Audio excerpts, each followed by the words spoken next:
What is your job, and what does your day in the life look like? I'm an archaeologist. A lot of archaeologists like me work in the construction industry, rather than for a university or a museum. Basically, anytime someone wants to build something, the land has to get surveyed for anything that could be archaeologically significant. My company gets hired to survey the site. If we find stuff, we often get hired to dig it up. Most days are spent walking through woods and farmer fields. We check for evidence of sites, dig small test pits, and make lots of maps. Sometimes we find a cool site and get to spend a few weeks fully excavating it. I want this job. What education do I need for it? Literally sounds amazing. I service swimming pools in Florida. I do 20 a day, 100 a week. I balance chemicals and make these pools pretty for my homie owners. Even after 20 years at the same company, I still love my job. Not to be crude, just curious, don't you find your job repetitive? How do you still stay on the same job and love it? Sorry if I sound condescending, but I'm actually in awe. I'm afraid that I won't love my career in the long run someday. I distribute and translate board games. It's about as exciting as you'd expect. Those of us in the hobby appreciate your work. Thank you for your service. I'm an undertaker, and depending on the day, I bring deceased into my care from hospital mortuaries, or sometimes during the day I will get called out to a private address or care home / hospice. Majority of most days I will be out on funerals, driving the hearse / limousine, and bearing the coffin into the crematorium, or lowering into a grave. I will prepare and dress the deceased ready for funerals and viewings. I will also line and fit coffins and engrave nameplates among general cleaning of the funeral home and vehicles. It can be pretty full on physically as well as emotionally, but I really appreciate my job and the comfort I can help bring to some families. I always imagine this as one of the toughest jobs around. Thank you for what you do. Hi, I'm a hospital transporter and I take deceased patients to our morgue, where you pick them up. In 2019, I lost both of my grandmothers 3 weeks apart. My mom had been caring for both of them in her home. The distinct look of deja vu on the undertaker's assistant's face when he stepped through the door on the latter occasion, and hearing him whisper, "Haven't I been here before?" to the hospice nurse while the undertaker spoke with my mom, is something I will never forget, and actually found quite comical in spite of myself. How many times have you won the World Heavyweight Championship? I work at a CVS pharmacy. It's the worst existence I can think of. Verbal abuse all day every day. The doctor didn't send in your script. My fault. Insurance won't pay for 4 tramadol tablet per day. My fault. Copay too high. Oh geez, sorry, I'll just adjust your insurance formulary for you because I work for your insurance, right? Not to mention the stress of trying to fill 10 scripts in the next 5 minutes, while also answering non-stop phone calls, only to have someone blow up at you because they had to wait 5 fucking minutes. It makes me want to kill myself. For real. I worked at CVS for 3 years, only 3 months as a tech. I couldn't begin to handle it. Everything you said is spot on. CVS is hell. As a pharmacist, I feel you.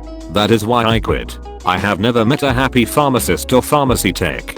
My buddy works at CVS and this is exactly what he tells me about every time I hang out with him. I dispatch for a police department and don't deal with nearly as many assholes as he does. It blows my mind. I appreciate you. Thank you for all that you do. I try to be patient as hell for pharmacists and pharmacy techs because they always seem to be going crazy the entire time I'm waiting for my script to be filled. Thank you for your service. For real. You get me the stuff that keeps me healthy. You get me the stuff that keeps me feeling good. I would literally be dead without people like you. I'm a pharmacy assistant at a small chain and oh man. People get mad. Ran out of refills on your narc that you need right now. My fault. I need a new profession ASAP. My brother's a CVS pharmacist. It often seems to me like he's only able to handle it as well as he does because he's the most disciplined person I know. Although he's also told me he takes comfort in the fact that eventually all these assholes will die. I'm an armed security guard for a nightclub. I get paid by shift, but if you do the math I make about $35 an hour. I get to work at 9 PM and usually leave around 4 AM. I spend 92% of my nights checking IDs, playing on my phone, and searching people for weapons. 8% of my nights breaking up fights or arguments. But I spend 100% of my nights hoping I don't get jumped, hit with a glass bottle, or shot. Have you ever been jumped, hit with a glass bottle, or shot? Where are you that a nightclub is open? I work books in a thrift store. My day is like Christmas morning and a round of Russian roulette all at once, since I never know what's going to be inside a box. 200 Harlequin romance novels, hardcover hand-painted books from the 1700s, a newspaper from the day Kennedy was shot, human teeth, grandma's bank paranoia cash stash, literal cat shit, porn mags. Who knows? Not me. That sounds fun and terrifying at once. I think I would love your work. With the exception of the cat poop, of course. If you find money, do you get to keep it? I'm a zookeeper. I love it, but for the most part it's pretty unglamorous.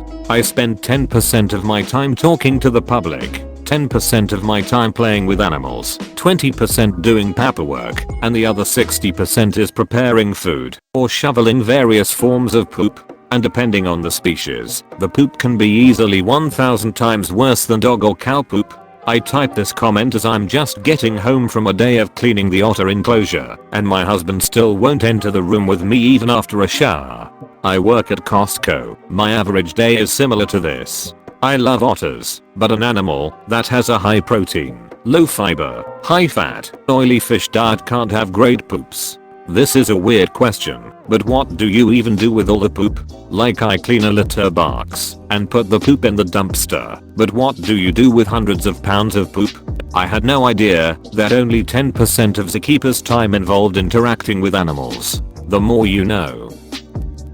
I work in a group home for the developmentally disabled. My day can have several different ways it can go, but it's usually just hanging out in a nice house helping out some peeps who have trouble with everyday tasks. Some days I'm a nurse, others a personal chef, a handyman, chauffeur, you name it.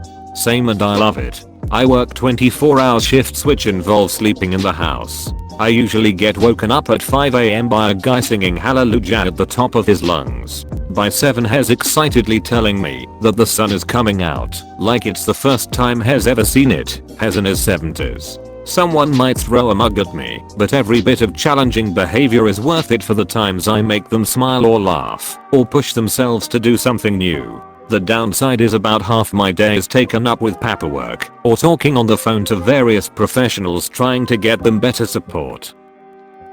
I'm a night watchman at a museum. I patrol the galleries after hours, and in my downtime I'm free to do as I like. A great position as I like to bring work in to do, and my days are free. I can watch TV, I can work on my own art practice. The rare bad day is dealing with monitoring system failure or a facility issue, busted vac or blown pipes. It's a very chill job with a lot of agency, so long as you don't violate the high level of trust and don't mind the hours. How many times a week do the exhibits come to life? Something Ben Stiller. I worked night security at a zoo for a few years. It was great. I work in horse breeding, and it is horrible. I lost my job as a waitress during the pandemic and was looking for work and thought, hey, I rode horses for a while in high school. Let's apply for this. And the salary was better than a waitress. But the work is just plain gross. Spending all day around stinky, horny as fuck stallions who want to fuck anything that moves, particularly if it smells like a mare, cleaning smegma out of horse penises. Ugh, no fun. I'm not sure how I'm still here, except the money's good. Cleaning smegma out of horse penises. You've introduced me to a whole new world of nasty. I wish I could uneat this. Spending all day around stinky, horny as fuck stallions who want to fuck anything that moves. Sounds like you're in my high school. Horse smegger. The things we do to pay the bills. But hey, it's honest work and you're doing your best. I learned what smegma was after playing Cards Against Humanity with a horse owner. I feel sorry for you. Have you ever heard the story of Mr. Hands? School bus driver. 6 AM. Crawl my happy ass out of bed to be at work in 15 minutes. It'll still be dark out when I'm driving most of the route and most of my coworkers will see me, so absolutely no effort goes into looking presentable besides putting clothes on. 6:15. Pre-trip the bus, making sure it isn't going to fall apart or catch on fire. Jenna. Occasionally tell the mechanics something's horribly wrong and have to run to go pre-trip another bus when I can't take mine. If that happens, it becomes blatantly obvious how much of driving a bus is muscle memory as I struggle to do basic things like open the door and set the parking brake. 6:40. Drive around out in the country, playing tag with deer and other small animals, picking up the 4 or so kids that live out there before making my way back into town to pick up more people. Intersperse this with telling elementary school kids to stay TF in their seats around 7:30 or so I'll drop everyone off, post trip my bus, and go home. 8 o'clock to 11 am. Mess around at home, not doing any of the productive things I should be doing. I occasionally use this time for a danger nap. That is, a nap I didn't intend to take with no safeguards in place to ensure I actually wake up at the time I'm supposed to. 11:15 to 1 pm. Me and another bus driver take the preschoolers to preschool. It's my job to get them on the bus and buckled in their seats. Besides 1 or 2 of them screaming every now and then. This is the easiest part of my job, but because I'm only the aide and not the driver I get paid less, so it'd be real great if my driver finally quits like he says he's been going to for all year. 1 o'clock to 2:30 pm. I get to clean some of the buses they use for activities and field trips. Since the whole coronavirus thing, these buses have basically sat unused, meaning I get free money to invest into $GME. 2:30 to 3:45. Pre-trip the bus, go and pick up the elementary school students. Because of the way things have had to be rescheduled this year, we now have to sit in the high school parking lot with the elementary schoolers on the bus for about half an hour, and it's just as terrible as it sounds. 3:45. 4:50. Take everybody home. My least behaved students are some of the last to get dropped off out in the country, of course. I'm pretty sure at this point my high schoolers and middle schoolers could start a satanic cult in the back of the bus and I wouldn't know or care because I'm too busy dealing with the elementary schoolers in the front of the bus. Get back to the lot, post trip the bus again, plug the bus in, and go home. Edit. I should've done this post on my main. I really appreciate all that you do. Thank you. I love danger naps. I didn't know their name, but I'm very familiar with those. I work in a central kitchen for Meals on Wheels and we provide anywhere from 400 to 600 meals a day for our county. There are only 4 of us that make the food, and 1 person is in charge of dessert and only works 16 hours a week. We start our day at 4:30 and the meals go out at 10. We rely on volunteers for help serving and delivery. I think our volunteer count was around 200 last I heard. Most of them are retired or people taking time during their lunch break to deliver 10 to 12 meals for their route. All the food is made from scratch and we run our operation out of an old nursing home kitchen. Our equipment is old and a little rundown, but we make it work. I drove a route once every month for 5 years. It's amazing how attached you get to your people. I had to stop when I made a job change, but still think of those lovely PPL often and truly admire what you are doing to make sure PPL who need it get food. This made me emotional. I want to do more to contribute. We have a Meals on Wheels in my town. I think I need to volunteer or donate. Thanks for sharing this.